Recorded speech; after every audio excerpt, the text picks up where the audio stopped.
judicial de incapacidad, les decía que es un proceso que uno lo hace ante un juez de familia. El juez de familia, al final del proceso, da una sentencia en la cual determina que una persona adolece de una causa de incapacidad. Es decir, que una persona que debiendo ser apta plenamente para ejercer sus derechos y obligaciones por sí misma, no lo es. Ahora bien,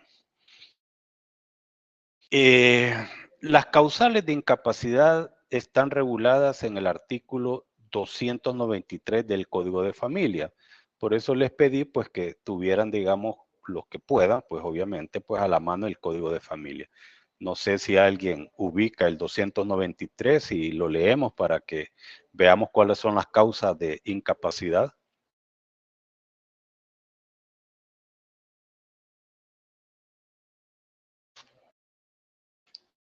Se lo leo. 293. Causas de incapacidad.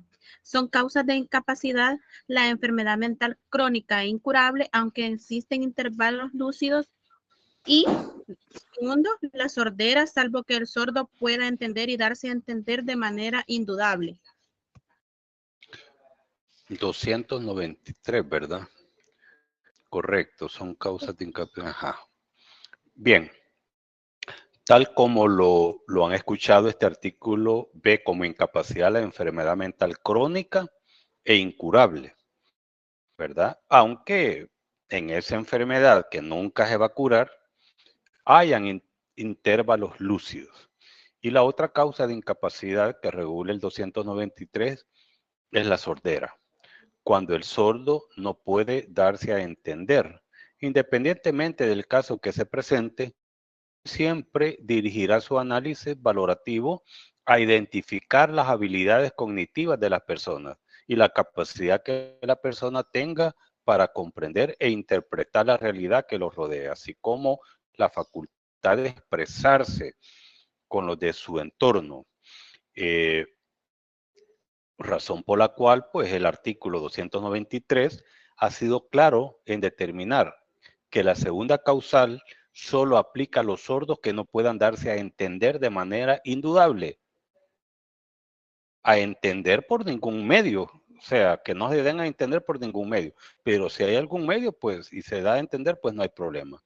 Creo que es importante destacar que estas causales a las cuales hace relación el 293 tiene su asidero legal en el artículo 1318 del Código Civil, ¿verdad? Donde se regula que estas causales dan lugar a la nulidad absoluta cuando una persona con estas características concurre a celebrar cualquier tipo de contrato. Para no dejarlos con la duda, me voy a meter un momento más en materia de familia, sin dejar de lado, obviamente, pues la parte civil. Y es que fíjense, compañeros, que una persona puede ser declarada incapaz en cualquier momento, ¿verdad? Siempre que se compruebe que se encuentre en algún supuesto de lo que regula el artículo 293.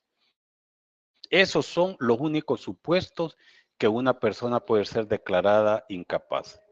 Pero lo que quiero que usted sepa y que todo abogado debe saber es que el Código de Familia reconoce la declaratoria de incapacidad tanto en menores como en mayores de edad. Pero las consecuencias legales que se aplican van a ser diferentes por la edad. Por ejemplo, la declaratoria de incapacidad de un menor de edad puede ser solicitada por los padres que ejerzan la autoridad parental. También puede ser solicitada por el tutor o puede ser solicitada por el Procurador General de la República con sus auxiliares, ¿va? Cuando estas personas tengan indicios de que esa incapacidad no va a desaparecer, que esa incapacidad va a persistir aún después que esta persona alcance la mayoría de edad. ¿Verdad? Vamos a leer el artículo 296 del Código de Familia para fundamentar lo que estoy diciendo. ¿Alguien que me ayude?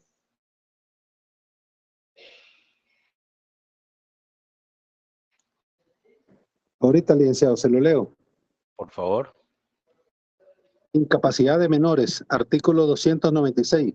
Los menores de edad podrán ser declarados incapaces a solicitud de quienes ejerzan la autoridad parental o la tutela, o del Procurador General de la República o procuradores auxiliares departamentales, cuando se prevea razonablemente que la causa de incapacidad persistirá después de alcanzar la mayoría de edad.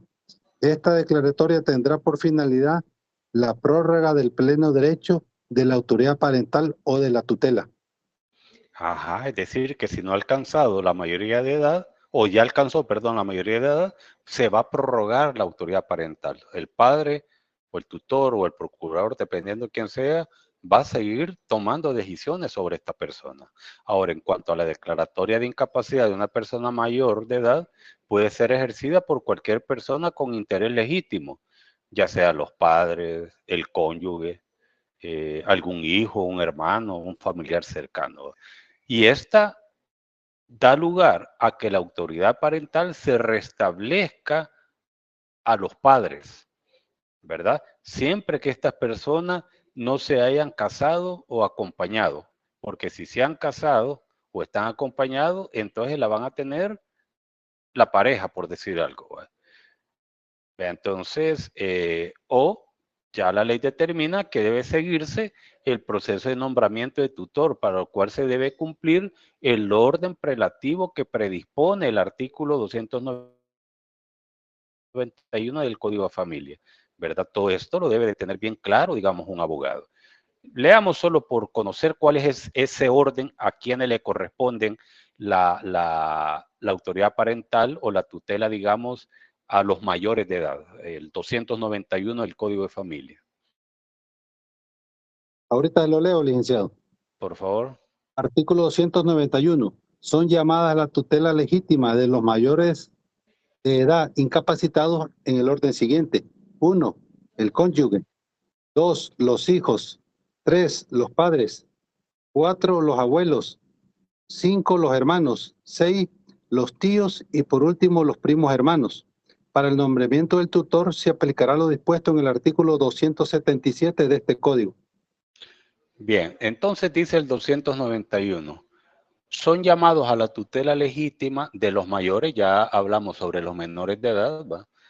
En el orden siguiente. Primero, el cónyuge, en el caso que son casados, ¿verdad? O sea, que el cónyuge está sobre todo, primero. Si no tiene cónyuge y tiene hijo, en el segundo grado están los hijos. Si no tiene cónyuge y no tiene hijo, entonces recuerde que el cónyuge no estamos hablando del conviviente, porque la figura del conviviente es otra. Cónyuge, esposo o esposa, ¿verdad?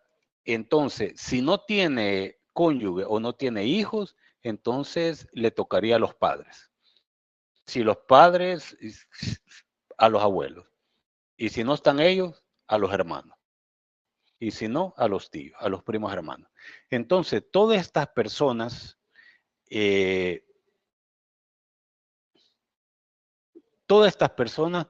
pueden ejercer esa autoridad, pueden ser tutores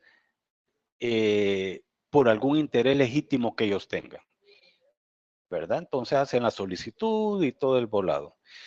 En el caso de la declaratoria de incapacidad de una persona adulta mayor, inician las diligencias con la presentación de la solicitud de conformidad con las disposiciones aplicables del Código de Familia, específicamente las reguladas en el 272 y siguientes, ¿verdad? En dicha solicitud, la parte interesada o solicitante tiene que manifestar de forma clara y específica los hechos en los cuales basa la incapacidad de la persona. También tiene que anexar como prueba, estamos hablando de vía judicial, ¿verdad? Como prueba los diagnósticos o constancias médicas que determinan la enfermedad del cual adolece. También es necesario, digamos, en esta vía, la declaratoria de por lo menos 2 testigos que den fe de la incapacidad de la persona y a la vez que den fe de la idoneidad del solicitante para ser nombrado como tutor. Todo esto pues de conformidad al artículo 277 del Código de Familia. Leamos el 277, por favor.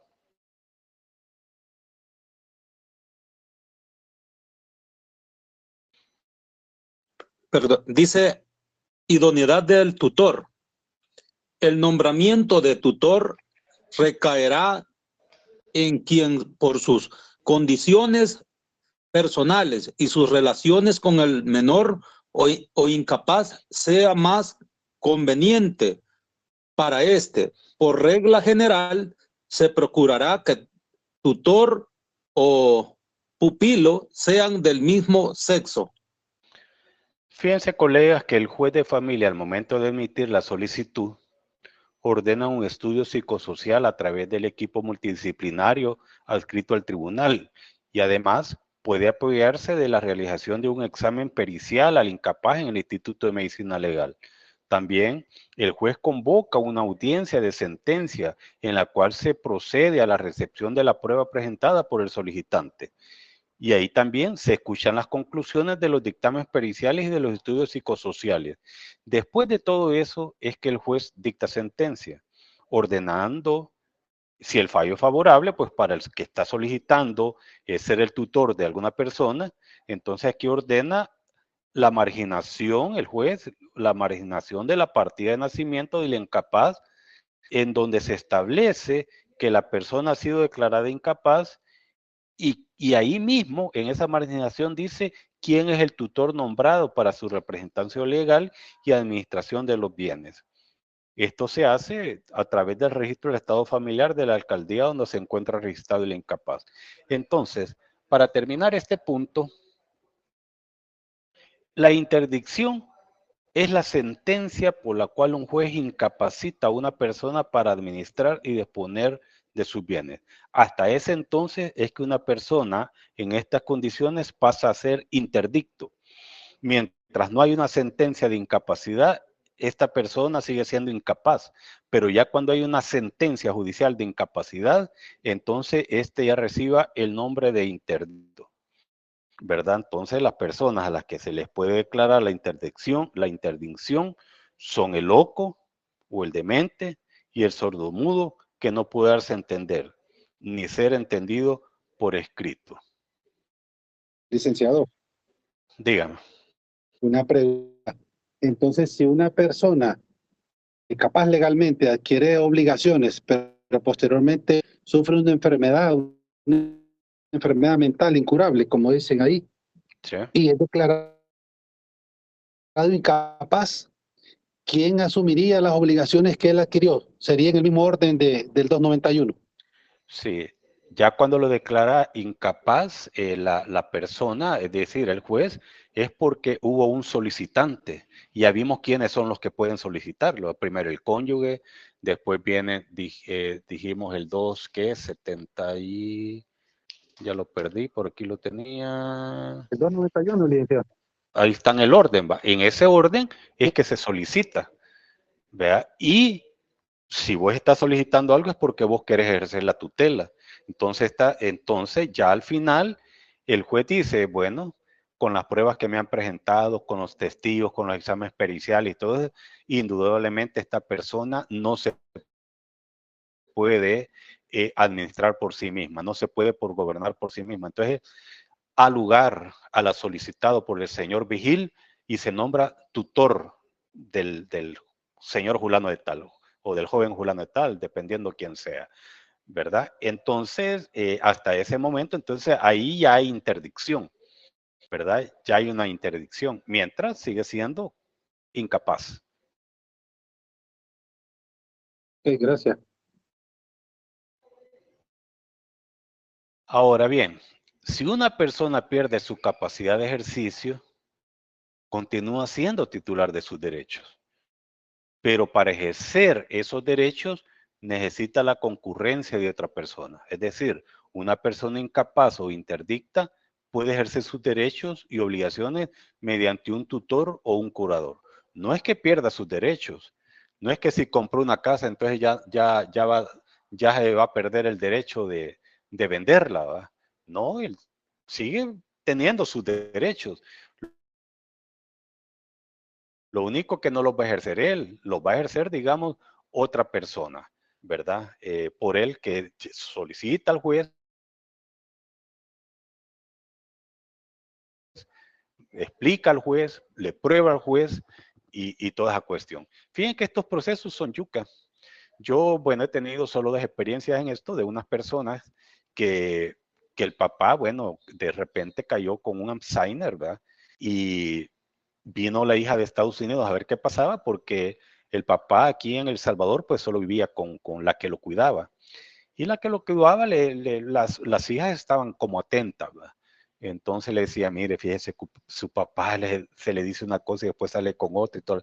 Bueno, vinieron aquí ellos, fueron, digamos, a una clínica y al final el médico le dijo que el papá pues padecía de esa enfermedad, ¿verdad? Del Alzheimer. Entonces, bueno, entonces mira, papá, lo que vamos a hacer en su momento lúcido, vamos a vender una de las casas para que te cures, pues, ¿verdad? Te cures de esta cuestión. Vayas, está bien, dijo el papá y toda la cuestión, y de repente ya estaba hablando otras cosas.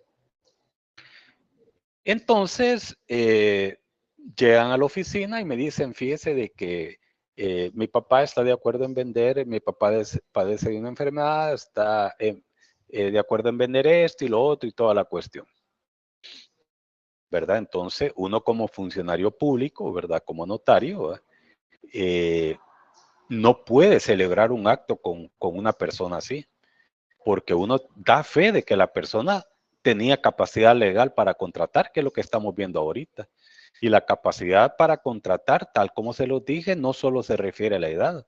La capacidad para contratar es que esa persona debe de tener discernimiento, debe de tener ánimo o deseos de contratar y debe de ejercer la libre contratación que nos habla pues allá la Constitución, allá por el artículo 23, ¿verdad? Entonces, cuando uno platica con ellos y de repente sale y uno por la edad y todo dice, no, eso, ¿va? ¿Qué pasaría si un notario, digamos, celebra ese acto y hay un problema posteriormente de una oposición de una persona, ¿verdad? Donde diga o lo denuncia uno, con solo que lo saque en las redes sociales, ya la sección de investigación profesional de oficio inicia la investigación, ¿verdad? Imagina que dice el licenciado Rivera que tiene su bufete en tal parte y toda la cuestión, ¿va? Celebró un contrato de una persona que y lo otro, vendiendo las propiedades, me va a perseguir la policía por creyendo que yo estoy en chinchullo, ¿va? Entonces uno, por ética, por salvaguardar, digamos, su profesión y toda esa cuestión, no celebra este tipo de actos. Entonces viene la señora y me dice, mire, ¿por qué? Yo le empecé a explicar todo lo que le estoy explicando a usted. Vea, todo lo que le estoy explicando a usted. Entonces, le digo, mire señora, usted me trae un dictamen médico donde dice que su papá tiene Alzheimer. Sí, pero él está lúcido. Sí, pero hay momentos que ya no está lúcido. ¿Y cómo puedo saber yo que ahorita que él va a celebrar el contrato está lúcido? Yo no me puedo arriesgar a eso. ¿Y qué hacemos, licenciado? Mire, le dije, lo más conveniente y lo más sano aquí es que sigan ustedes, que lo soliciten al juez de familia un proceso de incapacidad. Vaya, está bien. Y así quedó. Me imagino que fueron a consultarle a otro, me imagino que anduvieron averiguando, me imagino que, bueno, todo el bla, bla, bla, bla. Ahí. Como a los 2 meses me habla que si la podía atender, entonces, claro que sí, le dije, véngasele. Llega y me dice, mire, licenciado, me dice, ¿cuánto nos cobraría usted por ese proceso? Ah, le dije, mire, este proceso es un proceso largo, ¿verdad? Un proceso de esto puede durar más de un año, porque hay que, la persona que va a ser la tutor de su papá, tiene que ser una persona, hay que probar que la persona tiene condiciones económicas para poderlo hacer. que tiene, digamos, tiempo para poderlo cuidar, que tiene, bueno, un montón de situaciones, aparte de eso, que hay que probar que realmente él es incapaz.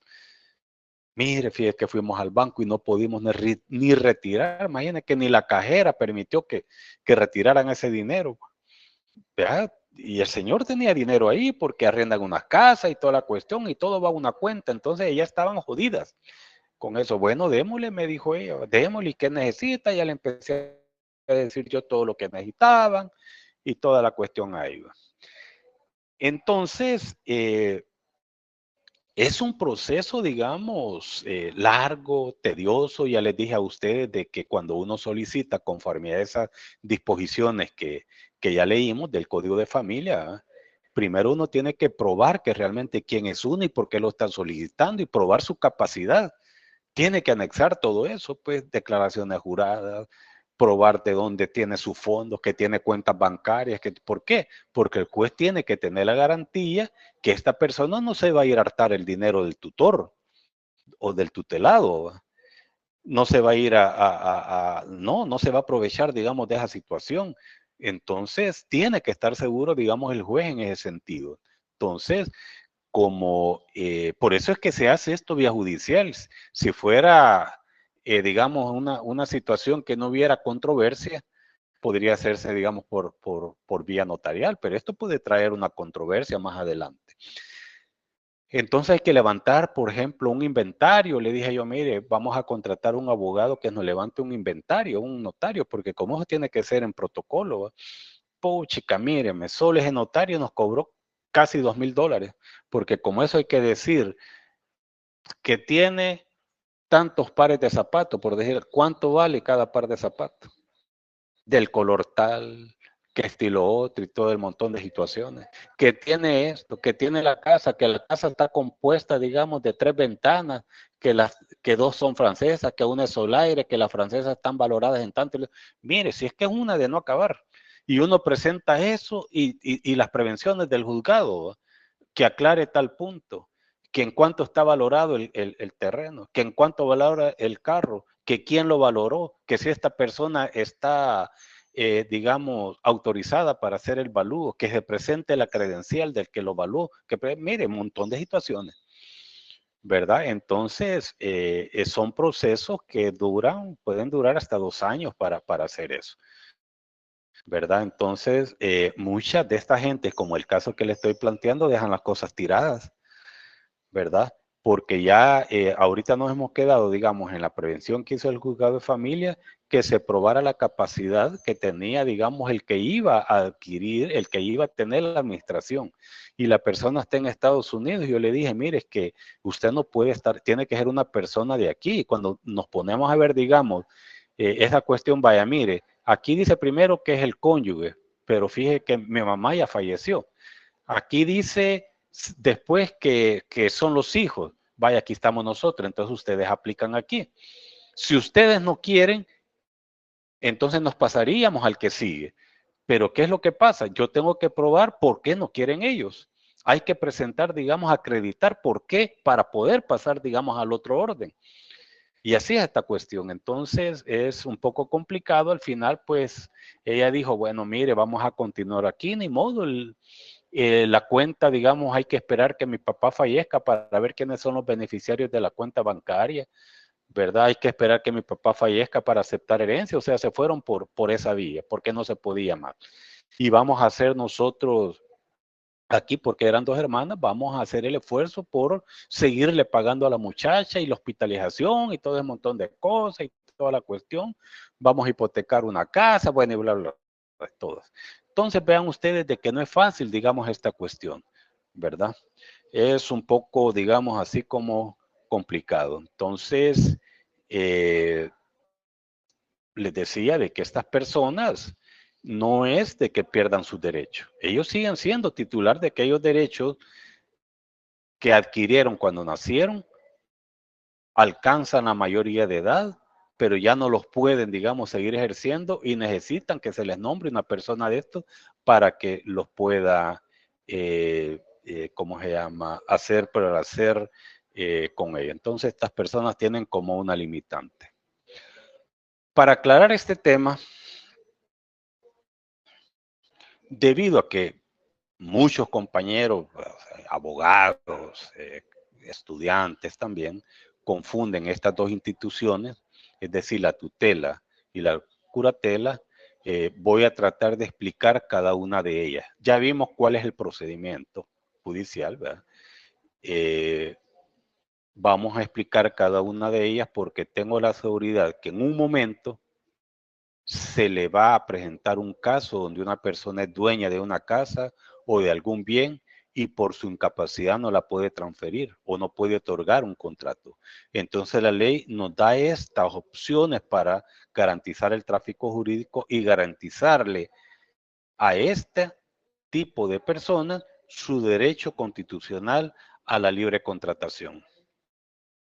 La tutela, tal como ya lo mencioné, es una institución, ¿verdad? La institución, ustedes han oído de instituciones, la institución pública, por decir algo, las instituciones son autónomas, tienen su propia fortaleza, su propia organización, sus propios recursos, su propio presupuesto. Entonces, igual, la tutela es una institución que tiene por objeto la protección a una persona o la protección de sus bienes, ¿verdad?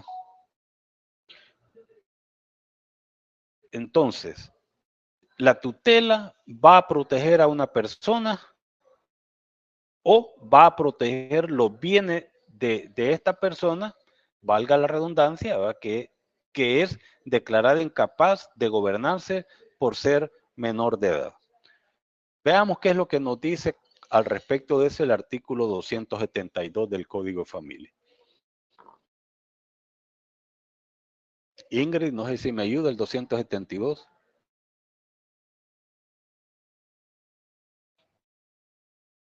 Con gusto, Lick, permítame.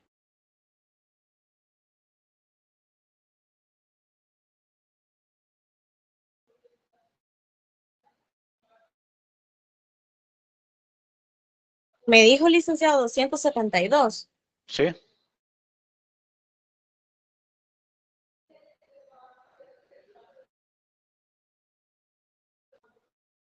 Sí, licenciado. Dice, la tutela o guardada es un cargo impuesto a ciertas personas a favor de los menores de edad o incapaces, no sometidos a autoridad parental, para la protección y cuidado de su persona y bienes y para representarlos legalmente. La tutela del menor casado se limitará a la administración de sus bienes y a la representación en actos y contratos relacionados con los mismos. Las personas que ejercen la tutela se llaman tutores o guardadores, o pupilos o tutelados, los sujetos a ella. Entonces la tutela, también conocida como guarda, según lo que dice ese artículo, es un cargo impuesto, ¿verdad? A una o a varias personas a favor de los menores de edad o incapaces no sometidos a autoridad parental. ¿Para qué? Para representarlos legalmente. Entonces, la tutela puede terminar cuando el tutelado cumple la mayoría de edad. O puede terminar porque falleció. O porque el juez resolvió que ya no es incapaz. El que tiene el cargo de la guarda o tutela de un menor que no tiene padres, o si tiene padres, esto no tiene la autoridad parental, se le llama representante legal. Y puede ser una persona natural o puede ser una persona jurídica, como muchas ONG que han salido, digamos, en procura de la protección de estas personas, ¿verdad? Ellos hacen su procedimiento y al final pues les dan la tutela de algunas personas. Ahora bien, la curatela es diferente. La curatela también es una institución donde se representan a personas mayores de edad que por una causa accidental están incapacitados para administrar su patrimonio. Entonces vean ustedes, queridos colegas, que la persona sometida a curatela no es un incapaz como en la tutela, sino que es una persona que tiene limitada su capacidad de ejercicio. Entonces, los contratos, como no pueden estas personas realizarlas por sí solos, necesitan la asistencia de alguien que complemente su falta de capacidad. Y es aquí donde interviene el curador o es aquí donde interviene el procurador. Entonces, vean ustedes que la tutela es una institución de protección a los menores de edad. En cambio, la curatela es una institución de protección a los incapaces anormales, pero mayores de edad. Algo importante que deben de saber es que en la curatela la persona actúa por sí misma y el curador no la representa como en la tutela, sino que se limita a complementar su capacidad, ¿verdad? Entonces, esa es la cuestión que nosotros no debemos de perder de vista. Bien, vamos a retomar el tema de la capacidad de las partes y vamos a continuar contestando, digamos, algunas preguntas que cualquiera podría hacerse. Por ejemplo, una de las preguntas podría ser, ¿cuál es la presunción que establece el legislador en los artículos 1317 y artículo 1318 del Código Civil? La respuesta de esa interrogante no es complicada, colegas, y es lo que un abogado debe saber. ¿Qué debe de saber? Que todas las personas son capaces de contraer sin ninguna limitación o capaces de contratar sin ninguna limitación, y que al señalar el artículo 1318 quiénes son los incapaces, esa incapacidad de ejercicio presupone la incapacidad de contratar, porque ahí no dice directamente, digamos, que no pueden contratar. Ahí lo que dice es que son incapaces, ¿verdad? Entonces se asume de que no, que por ser incapaces no pueden contratar. ¿Qué artículo define la facultad para contratar? Podría ser otra pregunta. El inciso final del artículo 1316. ¿Qué artículo regula los incapaces para contratar? El artículo 1318. ¿Qué tipo de capacidad tendrían las personas enumeradas en el artículo 1318? Las personas ahí enumeradas tienen capacidad de goce. ¿Cuáles son las clases de incapacidades que regula el artículo 1318? La capacidad absoluta y la capacidad relativa. Vamos a ver primero lo relativo a la incapacidad absoluta. Este tipo de incapacidad la adolecen las personas que por alguna causa física o natural carece de voluntad o no puede expresarse adecuadamente. Si el contrato es una convención, según lo que dice el 1309, y esa convención es la expresión del acuerdo de voluntades de las partes, el que no puede expresar su voluntad no puede celebrar un contrato. Entonces, ¿a quiénes declara absolutamente incapaces el artículo 1318? Al demente, al impúber y al sordo que no puede darse a entender de manera indudable. ¿En qué está sustentado esto?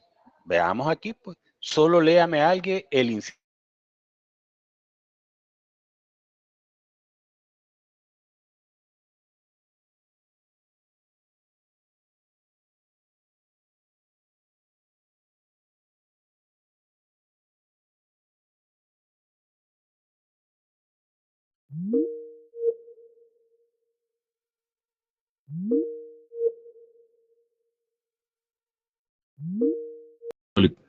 Y de ahí está en blanco, ¿verdad?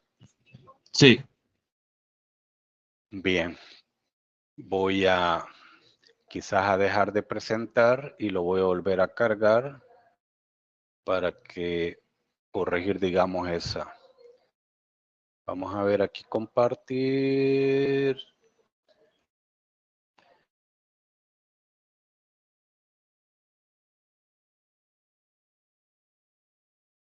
Ajá.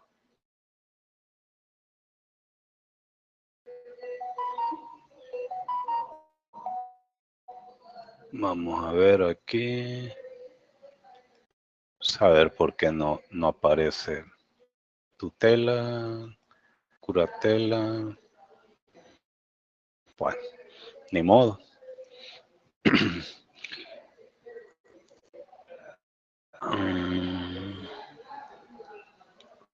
Bueno, voy a ver cómo quizás en este caso les voy a mandar esta presentación para que tengan solo esta diapositiva última, es la que falta para terminar la clase, ¿verdad?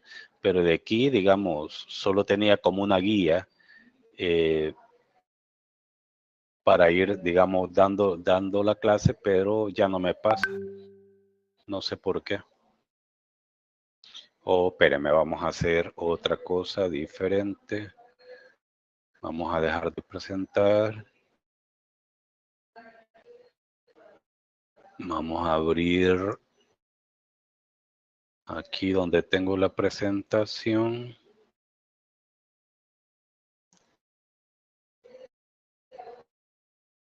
Y le voy a agregar otra dispositiva, quizás por eso no pase.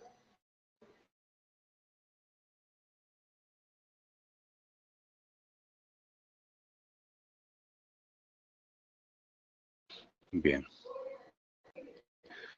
Hoy nos vamos aquí nuevamente y le damos compartir.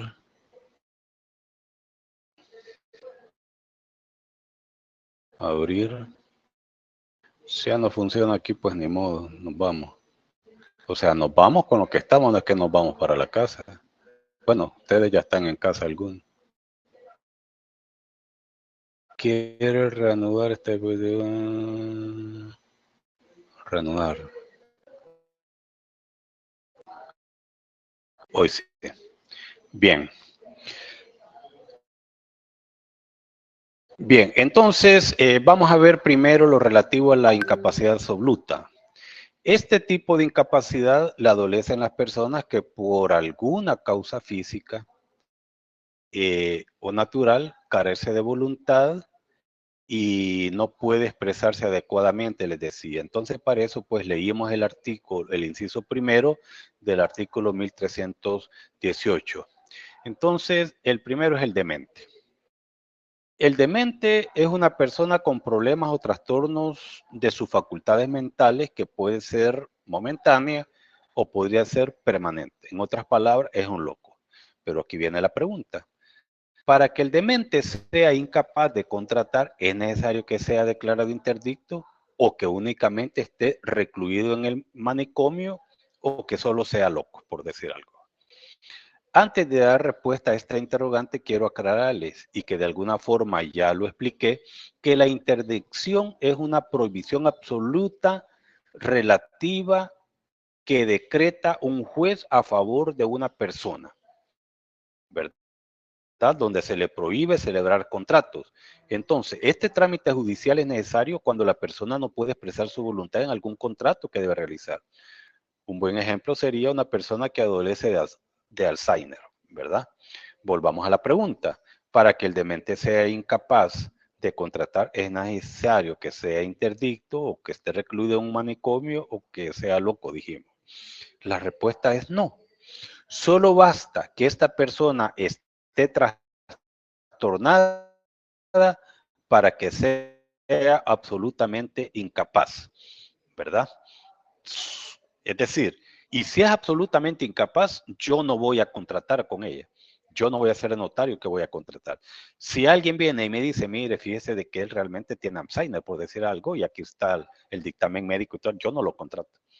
Porque yo no lo estoy declarando yo, no que básicamente es una persona que se presume que es incapaz de contratar por estar, digamos, en ese tipo de situación. Ahora de aquí viene lo que ya hemos hablado, que vaya a un proceso, ¿verdad? Para que le declare interdicto y que usted pueda firmar por él, ¿verdad? Por poner ejemplo. Ahora bien, dijimos que la otra persona absolutamente incapaz para contratar que enuncia el 1318 es el impúber.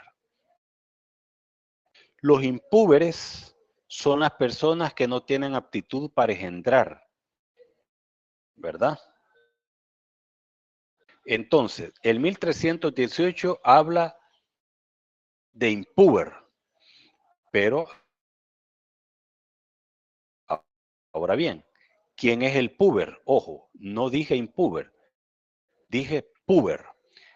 El púber es cuando un hombre está apto para engendrar o fecundar y cuando la mujer está apta para concebir. Ahora bien, lo contrario de púber es el impúber, ¿verdad? Les decía que los impúberes son las personas que no tienen aptitud para engendrar. En el caso de los varones, o aptitud para concebir en el caso de las hembras. En otras palabras, desde el punto de vista biológico, un impúber es la persona que no ha llegado a la pubertad.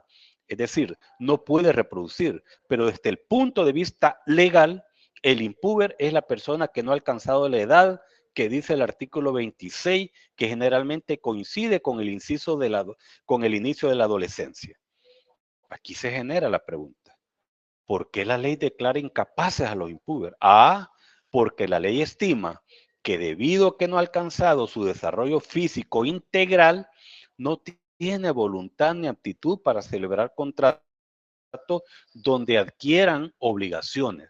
Entonces vean ustedes que el artículo 1318 es rígido y le prohíbe contratos por razones de seguridad jurídica, por las consecuencias jurídicas que se derivan de los contratos que podría celebrar. Ahora bien, ya vimos lo relativo al demente y al impúber, pero también dijimos que la otra persona que es absolutamente incapaz, que enuncia el artículo 1318, es el sordo, que no puede darse a entender de manera indudable. Fíjense, queridos colegas, que la ley no hace diferencia si el defecto, o más bien dicho, la sordera de una persona es de nacimiento o es adquirida desde que nació. La pregunta es, ¿qué determina entonces la incapacidad del sordo?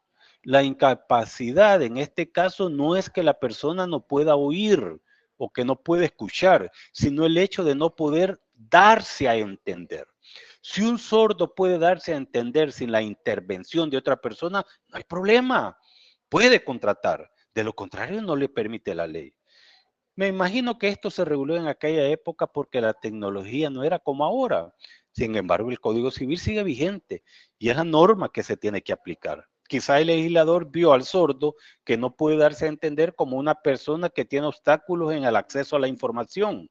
Es decir, con dificultades para escuchar mensajes, hablados, problemas de lectura comprensiva en los casos que no se tiene suficiente competencia en la lengua oral. Bien, creo que en cuanto a las incapacidades que genera la nulidad absoluta de un contrato, como es la comparecencia de una persona demente, de un impúber o de un sordo que no se puede dar a entender, es lo más importante que debe de saber. Pero dijimos que el artículo 1318 regula también la incapacidad relativa. En cuanto a las nulidades relativas, ustedes se pueden ubicar leyendo el inciso segundo del artículo 1318. ¿Alguien que me haga el favor de leer solo el inciso segundo de 1318?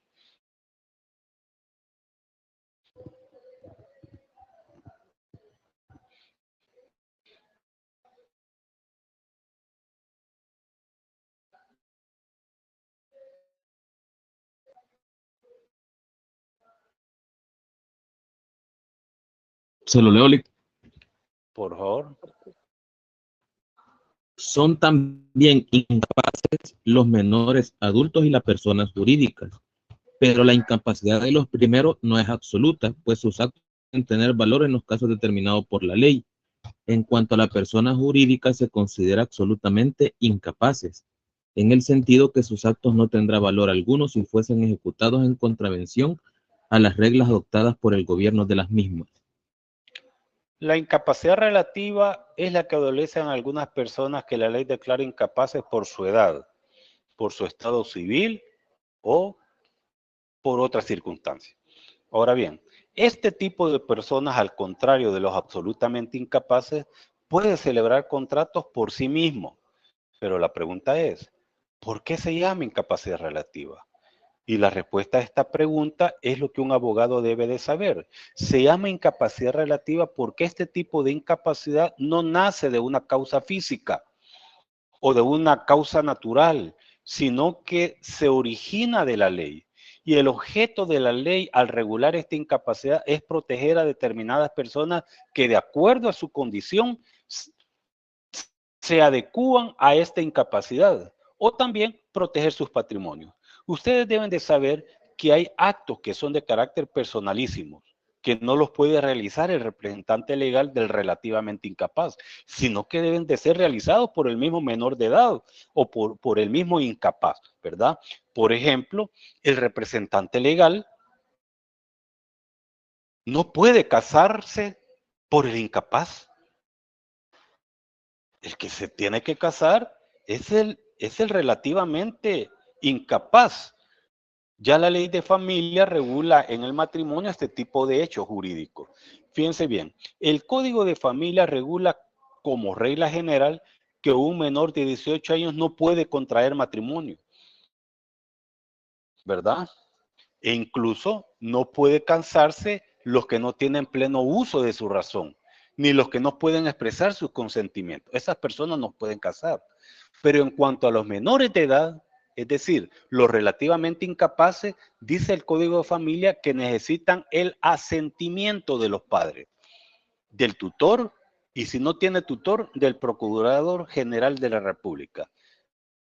Fundamentemos esto leyendo esas disposiciones del Código de Familia. Solo vamos a leer del artículo 14, solo el ordinar primero, y de ahí nos vamos al 18 del Código de Familia. Alguien que ubique solo el ordinal primero del 14 y otro, por favor, me hace el volado de leer el 18 de familia. Aquí tengo el 14, Lick, se lo leo. Démosle. Los menores de 18 años de edad.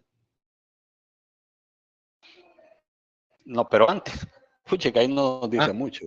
Ajá. Vaya, artículo 14. No podrán contraer matrimonio ordinal primero los menores de 18 años de edad. Va, correcto. Entonces ya la ley es clara en decir que un menor de 18 años de edad no se puede casar. Pero ahí nos vamos, digamos, esa es la regla general. Hoy nos vamos, digamos, a la regla especial, por ponerle un nombre, ¿va? Al 18 de familia. ¿Alguien que me ayude con el 18? Lick, pero este está derogado, dice. ¿eh? ¿Qué dice? Solo dice regla especial para los menores, artículo 18, derogado. Vaya, aquí lo tengo yo. Ahorita solo estamos poniendo, digamos, como ejemplo esto. Yo también lo tengo. Léamelo ahí, por favor. Bueno, el 18 dice regla especial para los menores, artículo 18. Los menores de 18 años que de conformidad a este código puedan casarse, deberán obtener el asentimiento expreso de los padres bajo cuya autoridad parental se encontraren. Si faltare uno de ellos, bastará el asentimiento del otro, pero faltando ambos, los ascendientes de grado más próximo serán los llamados a darlo, prefiriéndose aquellos con quienes conviva el menor. En paridad de votos se preferirá el favorable al matrimonio. Cuando el menor se encontrare sujeto a tutela, no tuviera ascendientes, el asentamiento deberá darlo su tutor, y si fuera huérfano, abandonado o de filiación desconocida, requerirá el asentimiento del Procurador General de la República.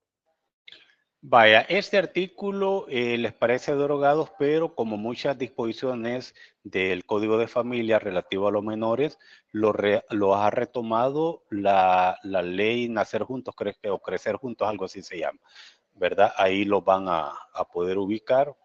Yo estimo de que todavía no han visto familia, ¿verdad? ¿O ya lo vieron? ¿Derecho a familia? No, aún no. no. Aún no, Lick.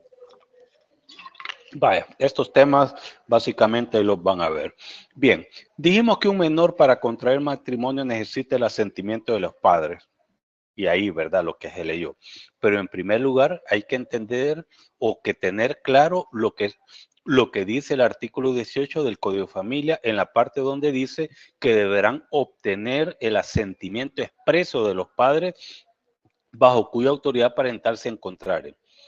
Y más atentos, digamos, hay que ponerle ojo ahí a la parte donde dice que si faltare uno de ellos, bastará el asentimiento del otro.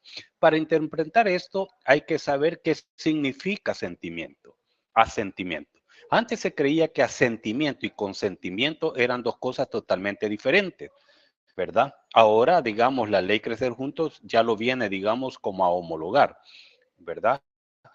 realmente estamos en presencia de dos palabras sinónimas que al final su significado es el mismo resultado. En el caso que estamos tratando, cuando decimos asentimiento de los padres, estamos diciendo que ellos están de acuerdo. A eso se refiere. Es decir, que están de acuerdo que su hijo o su hija menor de edad o relativamente incapaz se case.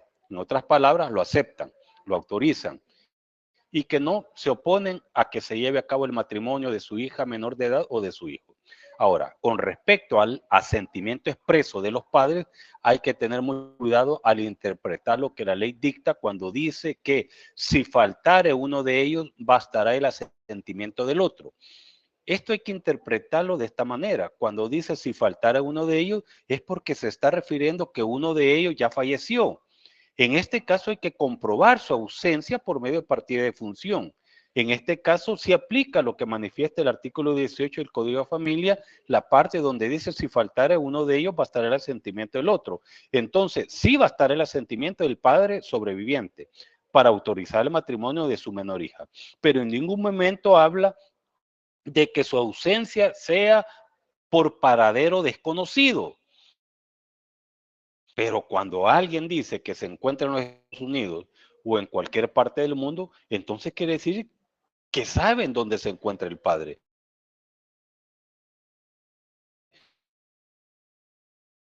Y si no se cuenta con el asentimiento de este, entonces es difícil que se pueda celebrar el matrimonio del menor de edad.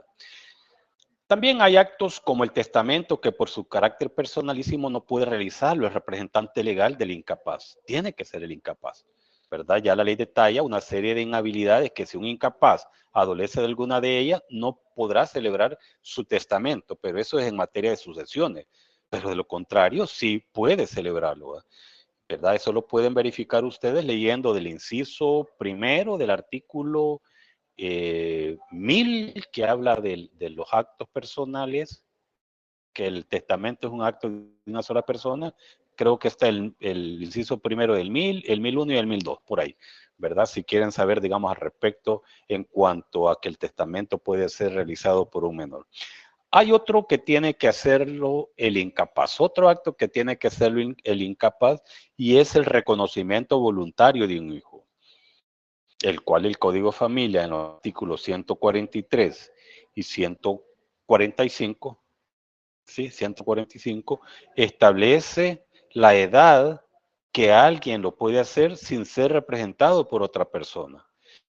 Recuerden que un padre puede reconocer voluntariamente a su hijo asentándolo en la partida de nacimiento,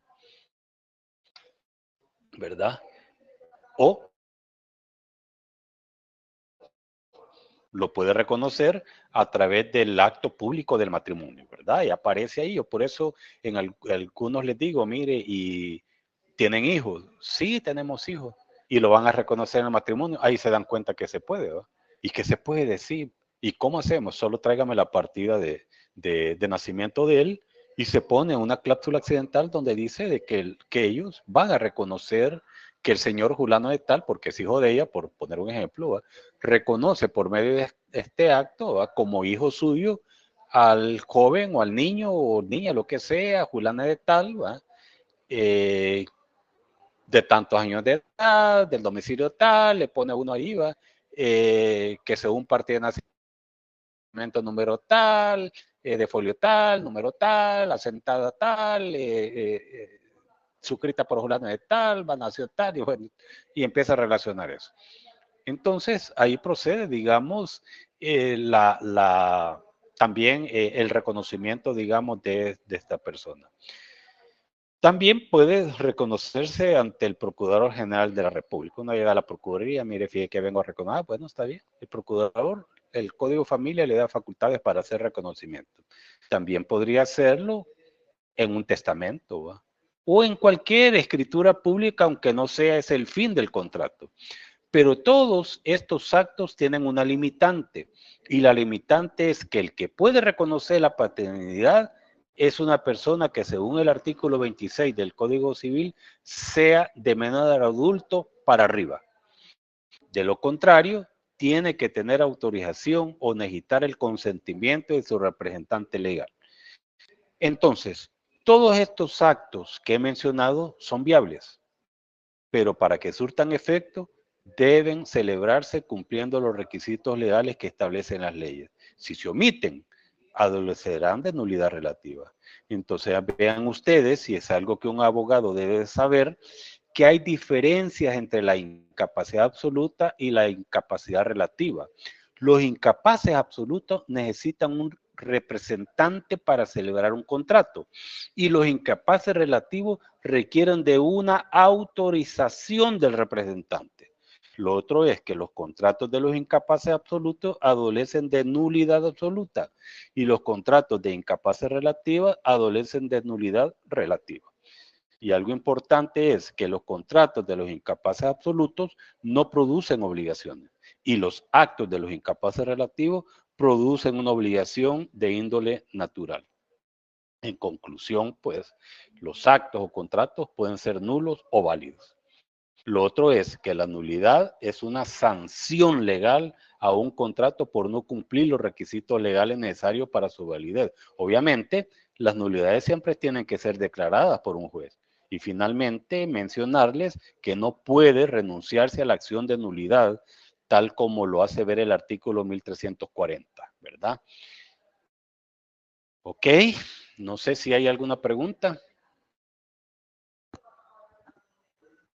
Disculpe, licenciado, en el caso que usted mencionaba que se tenía que, por ejemplo, que usted como notario, una persona que celebraba una convención, pues uno no sabe exactamente la vida de la otra persona, entonces eh, cuando se dé cuenta la persona que realizó la convención y que esta persona era incapaz porque tenía Alzheimer, pero en algún momento en el momento que firmó en la convención, no se había determinado, aunque estuviese con enfermedad, ¿habría alguna salvedad para el notario de no haberse tratado previamente de eso?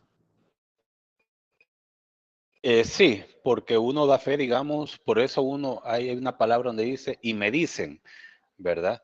Si ellos no me dicen, pues yo como, yo no soy sabio para saber. Pero si es notorio eso, ¿verdad? Que tú estás celebrando el contrato y yo me doy cuenta de que el bobo empieza a hablar cosas que no tienen nada que ver, yo inmediatamente no le digo, yo no lo puedo ver. Pero imagínate que en ese momento el bobo esté en un momento lúcido. ¿Yo cómo voy a saber? ¿Verdad? Entonces, uno da fe de los actos o de las cosas que le dicen, digamos, las partes, ¿verdad? Ahora, si ella viene y te dice, mire, fíjate que mi papi padece de esto y lo otro, ¿verdad? Entonces, uno ya sabe.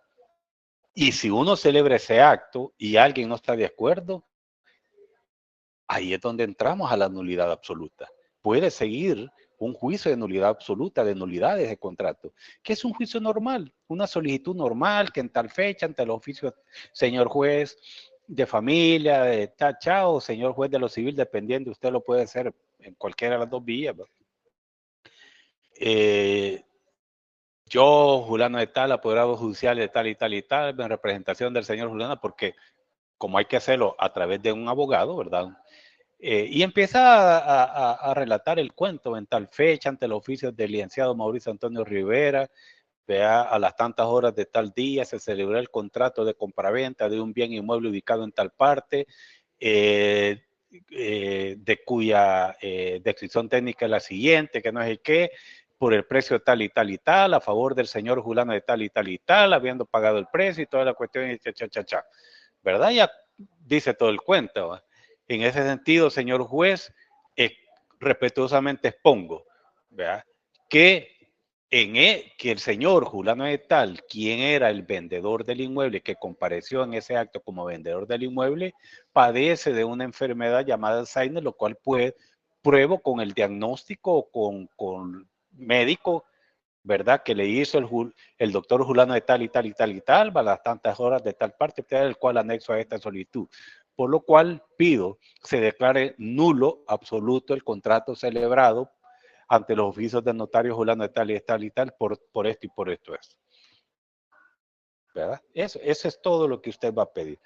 Obviamente empieza a ver, digamos, el juez, empieza a revisar, digamos, la solicitada, Sí, aquí está, que dice que es Alzheimer, sí, aquí está el contrato, me han anexado el contrato, efectivamente ya el contrato está registrado en el CNR, ¿verdad? Sí, aquí está esta cuestión y toda la bozada. Va, lo da por admitida, digamos, la solicitud. Viene él y le corre traslado a la parte contraria, pues, ¿verdad? A los hijos, a los quien sea y toda la cuestión, para que hablen, digamos, al respecto. Y si no dicen nada y toda esa cuestión, bueno, al final todo esto arroja con una sentencia donde se declara, digamos, nulo. Obviamente, digamos, el juez tiene atribuciones, tal como se los decía al inicio de la clase, de mandar a este señor a medicina legal a que dictamine si realmente padece de esa enfermedad, ¿va? No sé, digamos, más o menos por ahí, digamos así, un poco a la carrera, pues, explicarle esta cuestión. Gustavo. Muchas gracias. Sí, sí, me quedó claro. Y es que Ok. fíjese que hay un caso así, que hay una familia que una persona, una de las hijas que cuidaba bastante al señor, pues se supone que es la que controla ahorita como las cuentas y las propiedades, Ujú. pero como que los otros hijos no sabían. Entonces se me vino eso la duda para saber si ellos pueden proceder de alguna manera. Sí, la verdad es de que nadie puede controlar cuentas ni nada, tal como tú lo estás haciendo ver, si no está autorizado judicialmente. O sea, esta persona tendría que ser tutora de él o curadora, dependiendo el caso. ¿Verdad? Y la persona a quien él está administrándole las cuentas y toda la cuestión ya tiene que haber sido declarada interdicta. ¿Verdad? Porque primero la declara interdicta, es decir, es cierto, tenés esta enfermedad, ya está probado que tiene esta enfermedad, entonces usted no puede gobernarse por sí solo. Y aparejado va la solicitud, digamos, de la persona que lo va a tutorear o que va a ejercer la curatela. Entonces, ya da lugar, digamos, el juez y nombra como curador. Entonces, esta persona puede ir al banco a retirar cuenta, puede meter, puede arrendar, puede comprar, puede hacer lo que quiera, ¿verdad? Entonces, por el señor digamos, en ese caso que ya es interdicto. Disculpe, Lick, perdón la pregunta, pero los hijos también, los otros tendrían que haber sido llamados a ese juicio, digamos, o a ese proceso. Correcto, porque así como lo hemos visto, era primero la obligación principal de solicitar eso, dijimos que era la esposa, ¿verdad? Porque en ese orden prelativo, ¿verdad? Para solicitar ese. ¿Qué artículo dijimos? El 217, algo así, o como no me los puedo, por los anoto. Quiero ver dónde está que hablamos de la filiación adoptiva. 221, parentesco, no, aquí va. No, hombre, estoy buscando en el 100 y algo y es 200 el volado. 290 y algo. Aquí está la curatela.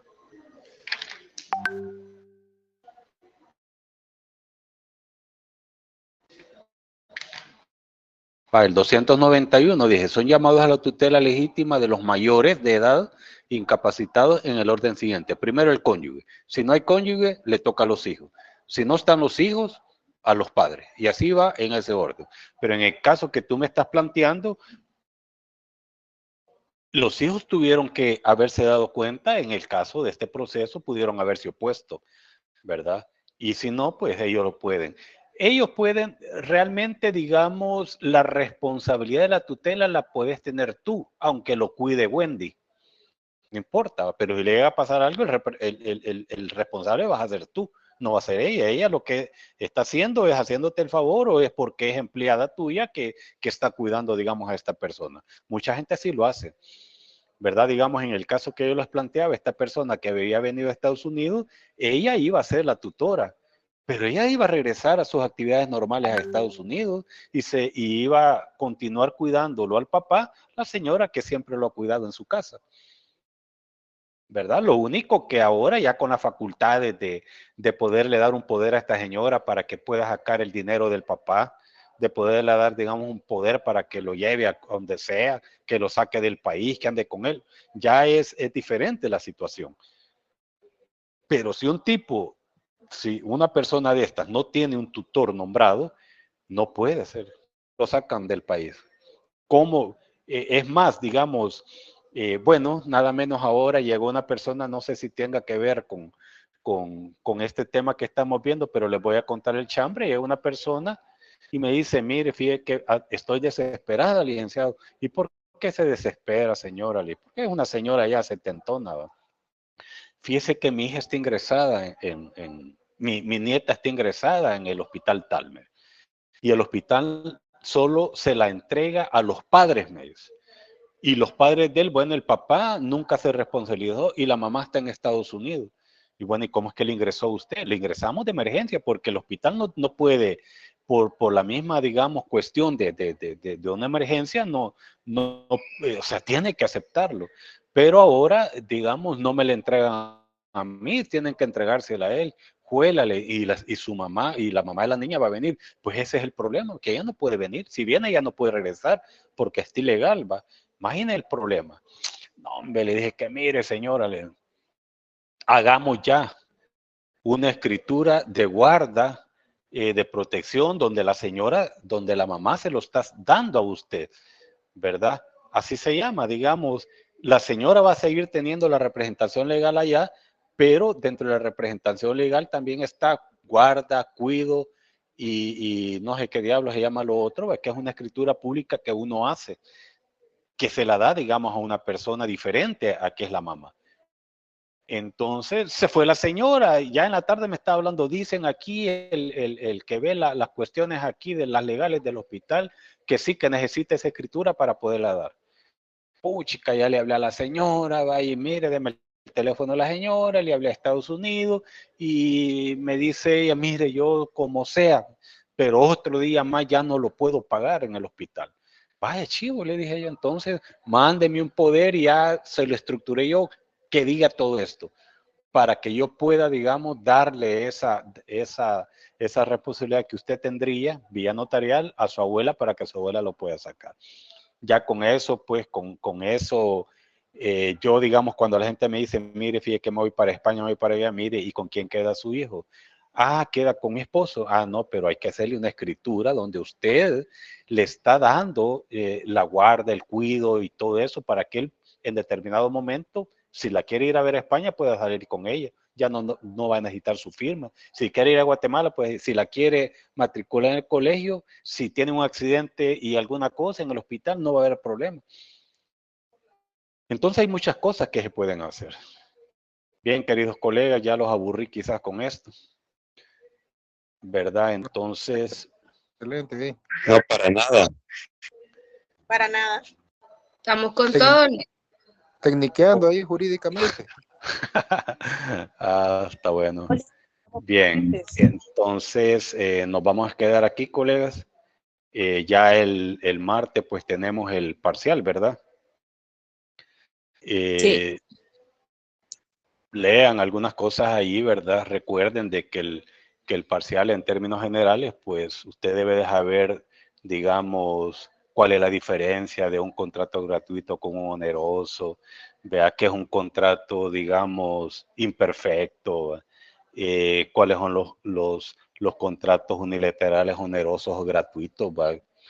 Todos esos contratos, digamos, que es una obligación principal, que es una accesoria, podría ser también, digamos, esto de las incapacidades que hemos visto ahorita y todo ese montón de situaciones, digamos, la tutela y la curatela que acabamos de ver también, ¿verdad? Pero bueno, léanlo ahí y en esta clase mencioné algunos aspectos que un abogado debe saber. Les dejo como tarea que lo transcriban literalmente lo que yo dije en una página con su nombre y me la entreguen como tarea el día martes 10 que nos veamos. Esto obviamente solo aplica para los compañeros que recibieron esta clase, la cual yo verifico con el reporte de asistencia que da automáticamente la plataforma, ¿verdad? Al final pues me da un reporte de asistencia y yo con eso pues lo verifico. Por respeto lo recibo, pero no se lo evalúo, ¿verdad? No se lo evalúo. Entonces, ¿qué es lo que usted va a hacer? Solo pone su nombre en la hojita y abajo pone un interrogante donde dice, ¿qué es lo que un abogado debe de saber?